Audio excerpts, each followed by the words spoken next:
Now we have more news coming in on this. Sources in the Election Commission of India have told News 9 that a meeting with Mamata Banerjee turned tense midway. According to sources, the Election Commissioner was very calmly talking to her, we hear, asking her concerns and even listening to all the concerns she raised. During that interaction, it was quite a civil interaction is what they claim. However, during the course of the meeting, Mamata Banerjee is said to have suddenly lost her temper. Sources claim that she hit the table in frustration and walked out of the meeting without continuing to hear the Chief Election Commissioner. There has been no official response yet from either the Election Commission or the Trinamool Congress. Of course, Mamata Banerjee, we heard what she says very clearly. Her version that EC chief was very arrogant. That's what she says.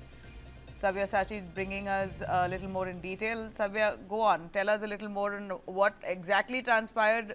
What do we know of what happened there versus what Mamata Banerjee has said? She claims that ED chief was rude and did not listen to her. Is that true?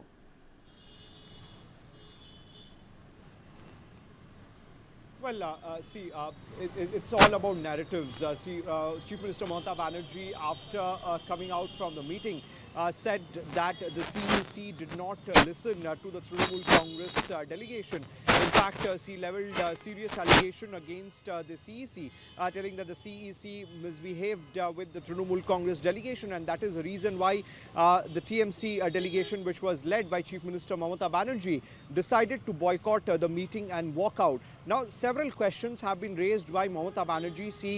She raised the question regarding the micro observer, telling that what was the need of deploying 8,000 micro observers in the state of West Bengal, when in the other states where SIR is going on, not a single micro observer has been deployed by the ECI. Now she says that the ECI process that is currently underway in the state of Bengal, it is underway in the state of Tamil Nadu, it is underway in the state of Kerala. But what about the state of Assam? She says that this particular decision itself raises a lot of questions. Now she went on to say that the condition of CEC would be the same like former Vice President Jagdeep Dhankar.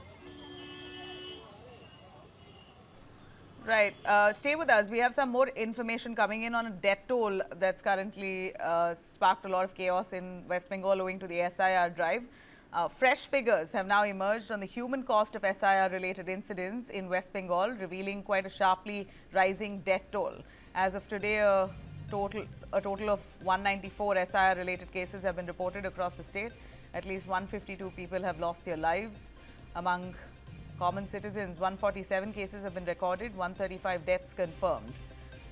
12 others are either receiving or continuing to receive medical treatment. The data also shows significant casualties among election-related officials. 47 cases involved the BLO officers themselves, who included BLOs, BLAs, AROs and DEOs. They also lost their lives during this really intensive, laborious door-to-door drive that they are carrying out. It's hard as it is, the scale of the population and the officials carrying out this exercise. A lot of them who have died, some of them committed suicide because some people, commoners who believe that they will be completely erased and deleted out of the voters list, and they could be declared as foreigners. Those fears have led to many of them taking their own lives.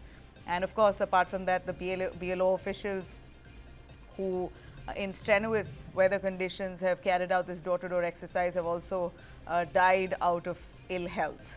These numbers underline the grave scale of the tragedy, even as the questions continue to mount over safety, preparedness, accountability surrounding this SIR process.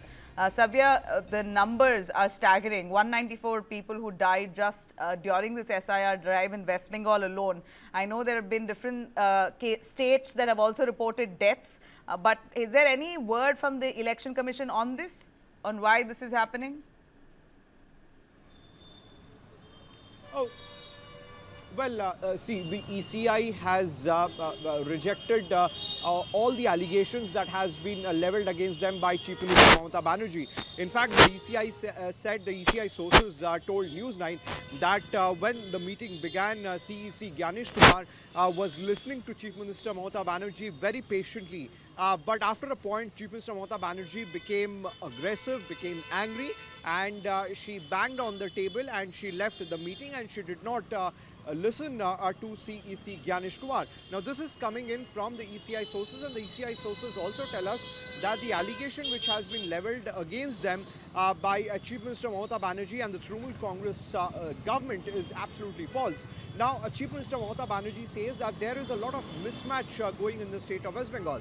She says that my name in Bengali, if you pronounce it, is Mamata Banerjee. Now, in English, it becomes Mamata Banerjee. So, under these circumstances, there are lakhs of people whose name have been deleted from the voter list. So, she went on to say that does Prime Minister Narendra Modi has his birth certificate? Does Atal Bihari Vajpayee, if asked, can show his birth certificate? So a lot of anger could be seen today from Mamata Banerjee. She said that the Trinamool Congress is going to boycott the ECI, and the Trinamool Congress is going to give a reply to the ECI and the central government by winning the state of West Bengal. She even went on to say not only once but thrice that the ECI is a broker of the Bharatiya Janata Party. So it was all flaring press conference done by Chief Minister Mamata Banerjee, and she is going to be in the national capital for the next 2 days, and tomorrow most likely it's going to be a very important press conference that she is going to hold in the national capital, where the 100 family members who have come from Kolkata, they would be present in that press conference, and more allegation would come across from Chief Minister Mamata Banerjee towards the ECI. Okay. You know, Sabya, we also see that Mamata Banerjee has given outright warning or a threat of sorts, saying if you dare, I can bring nearly lakhs of people on the streets to Delhi. That's what she said in a threat, a veiled threat to the EC. Is that true?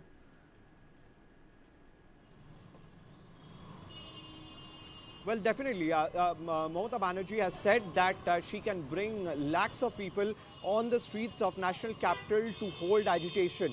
Now, before this meeting, in fact, while she was having that altercation with the Delhi police and the central forces in the morning, she said that I am not here to carry out any protest or agitation. I am here to seek justice for the family members who have lost their loved ones in the process of SIR. And she says that more than 150 people have lost their life.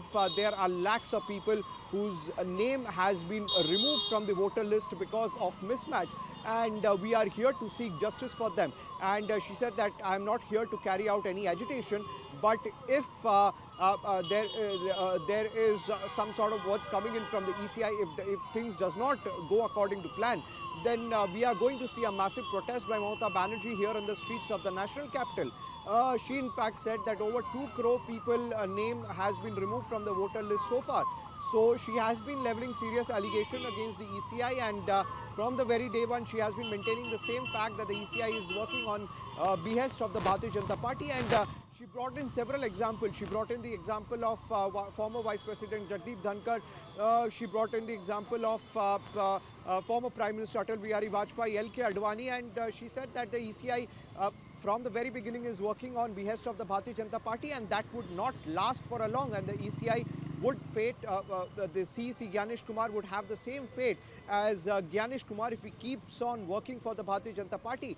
So clearly the messaging from Chief Minister Mamata Banerjee is very much clear that she is out in open for the war, and she is ready to go to that extent, and she says that the people of West Bengal would give a befitting reply to the central government, to the Bharatiya Janata Party in the state of West Bengal. Okay, we got to see what really happens next. Now, what step further will the EC take? Is there any concerns that they've really addressed? Has she really formally filed any concerns related to those families that she's taken with them? We're still unsure, but it seems like the meeting that she had with him did not go well. They've come out unsatisfied and they've held a press conference there. We'll continue tracking that story. That's